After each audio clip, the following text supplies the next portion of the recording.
اور اب یہ جانیے کہ ایران کا جوہری تنصیبات کی دوبارہ اور مضبوط تر تعمیر کا اعلان۔ ایرانی صدر نے ایٹمی توانائی ادارے کا دورہ کیا۔ حکام نے تازہ صورتحال پر بریفنگ دی۔ مسعود پزشکیان نے کہا، ایٹمی ہتھیار حاصل کرنے کا پہلے ارادہ تھا، نہ اب ہے۔ سپریم لیڈر ایٹم بم کے خلاف فتویٰ دے چکے ہیں۔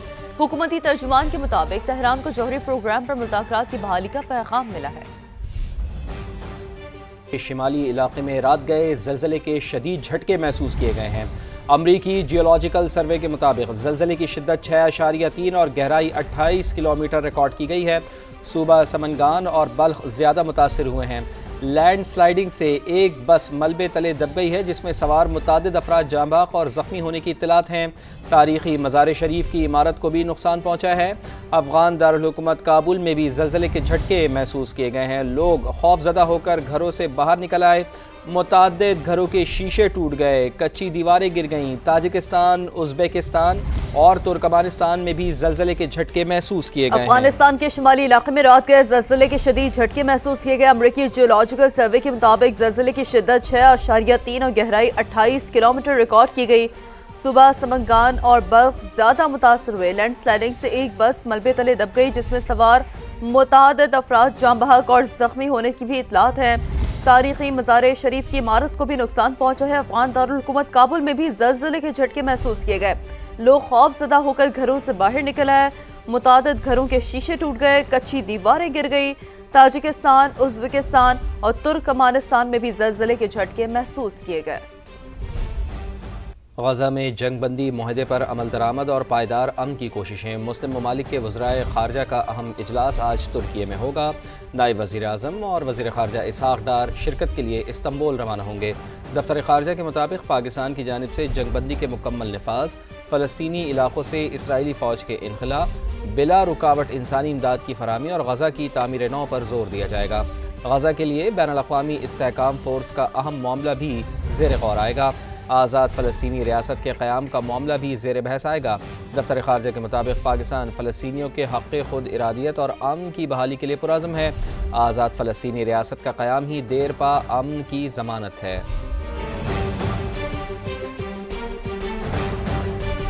امریکی صدر ڈونلڈ ٹرمپ نے کہا ہے کہ میں نے دنیا بھر میں 8 جنگیں رکوائیں۔ حماس نے آج 3 یرغمالیوں کی لاشیں واپس کی ہیں، جن پر بہت خوشی ہے۔ ایئر فورس 1 میں صحافی سے گفتگو میں ان کا کہنا تھا کہ روس کو ٹام ہاک میزائل دینے پر غور نہیں کیا جا رہا۔ امریکی صدر نے ایک بار پھر نائجیرین میں عیسائیوں کے بڑے پیمانے پر قتل عام کا دعویٰ کرتے ہوئے زمینی یا فضائی کارروائی کی دھمکی دی ہے۔ دوسری جانب نائجیریا نے مسیحی شہریوں کے قتل عام کی تردید کرتے ہوئے مبینہ شدت پسندوں کے خلاف مشترکہ جدوجہد کی پیشکش کی ہے۔ نائجیرین صدر نے ٹرمپ سے اپنے ملک کی خود مختاری کے احترام پر زور دیا ہے۔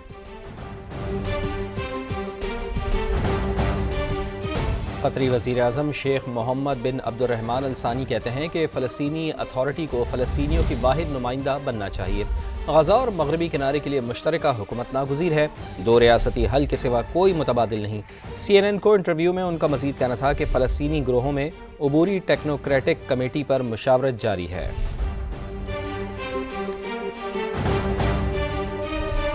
اقوام متحدہ کی جنرل اسمبلی کے زیر اہتمام دوسری عالمی سماجی ترقی کانفرنس 4 سے 6 نومبر کو دوحہ میں ہوگی۔ صدر مملکت آصف علی زرداری شرکت کریں گے۔